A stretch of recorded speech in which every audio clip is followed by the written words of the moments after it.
Today is a big day. A few years after the Great Collider, which is the world's largest and highest energy collider circling the galaxy, was completed and put into use, for the first time, the delegation formed of these leading figures in science is coming to inspect the part that our team is taking charge of. They slowly approach us from a distance, and we stand upright and salute them with our eyes. Although everyone in the delegation looks a little bit wary on their face, as soon as the collider started working, the delegation began their expedition. Even if we don't know their exact schedule, it is no doubt that marching on the scale of the galaxy on foot is physically exhausting. Not to mention that during this expedition, their brains are constantly engaging some profound thinking processes which are hardly imaginable for most ordinary people. Their deportments are still vigorous. What a demeanor, which has to be possessed only by these leading figures. After exchanging eye contact with us in smiles, the team immediately turned to our machine and began their inspection. There is a consensus in our science community. When being inspected by your superior, do not try to communicate in any language with them. I heard that the government is doing some legislation work around this. Because science is an extremely rigorous cause, our language, however, always produces all kinds of ambiguities. Language, if I am allowed to say, is something completely anti-rigorous. As a result, if we try to use language to communicate during the inspection, perhaps the original flawless data will somehow become full of mistakes, which will not only cause a devastating blow to our researchers' confidence, but also obstruct the research progress of the entire science community. Facing the inspections of our superior, especially the inspections of leading figures, what we have to do is to present them with the machine we operate and maintain day and night without a single word, and they will make the most scientific assessment of our work with their wordless wisdom. The delegation has an effective division of labor, which we can tell clearly on the side. Each great scientist has a unique style of investigation. The one wearing reading glasses is focusing on analyzing those data on the screen. He transcribes data and makes exegesis with a pen on a chunky notebook. The one with long beard is cleaning his ears to the machine, listening carefully and slowly moving his steps. It seems that he will never miss even the slightest sound. The one who walks a little wobbly seems to be entirely integrated with his cane. He touches and taps our machine with this wooden stick. We all know that he is a great scientist and will never do anything irrational during his working time. But this vehement way of investigation truly terrifies us and gets us into cold sweat until we see the calm, benevolent, and confident expression on his face, which relieves all the worries we had. This bold assurance definitely is the best manifestation of a great scientist's courage. There is also an old couple. One of them circled around our machine clockwise, while the other circled around our machine counterclockwise. They are the most mysterious in the delegation, and the only two who were making communication, of course without using language, but a special dance movement. Attracted by their dance, I think if one day I fortunately get a girlfriend, she must also be a practitioner in science.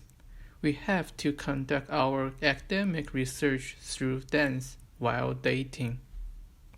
For us researchers, each movement of these leading figures in science is beating in our young minds like a great bell of history. In this era, everything has been digitized. Even telecommunication seems to be an obsolete technology for us. The delegation formed of leading figures in science is truly working out of a history book. I have only seen notebooks, reading glasses, and canes in museums before this moment. Their classical temperament is tremendously impactful and educational for us young people. There used to be an image of the great scientist in my mind. He sits alone in the laboratory at his desk, with his left hand on his knee and his right hand under his chin, facing this tumbling data of experiments which are collected by us young researchers in the most edge-cutting computer. And all these amazing conjectures and theorems erupt from the crater of thought one after another. This image, however, is completely subverted today by these real great scientists in front of us. These real great scientists come to the young people in their archaic steps, equipped with their archaic tools, and pose their archaic gestures. Under their necessary archaic masks, however, the most outstanding brains in history are running at the incredible speed that is faster than the rush of particles in the most advanced galactic collider before them. What a lively lesson!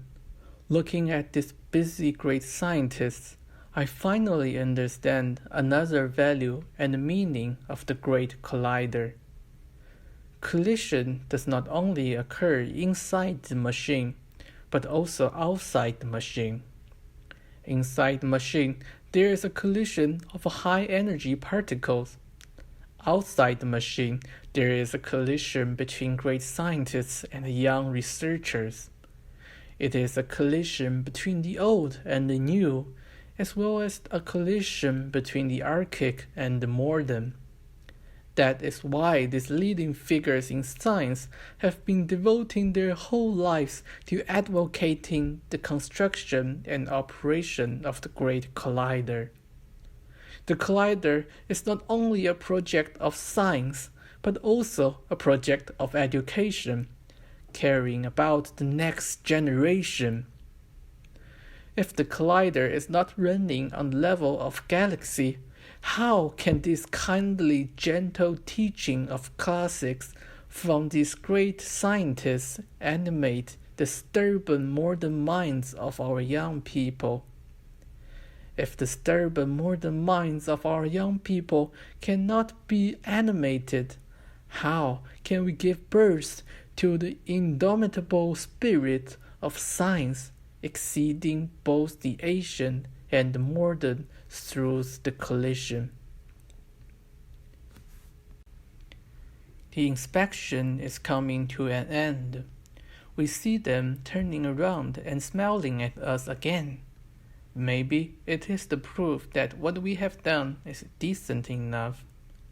These great scientists of the delegation slowly walk into the distance, and we stand upright and watch them leaving with the highest respect. We have heard that the delegation will consider the situation from a holistic perspective. When they think it is the right moment, our researchers scattered across the galaxy will receive their guiding paper, composed in the strictest scientific grammar, based on the result of their inspection. Before that, what we have to do is to continue the current work in our hands. Standing and watching them vanishing into the darkness, I cannot help but fall into a lasting and deep contemplation. How long does it take to go through the Great Collider on foot? When will be the next time the delegation come to our place? Years? Centuries? Millenniums? Would I be still alive at that time?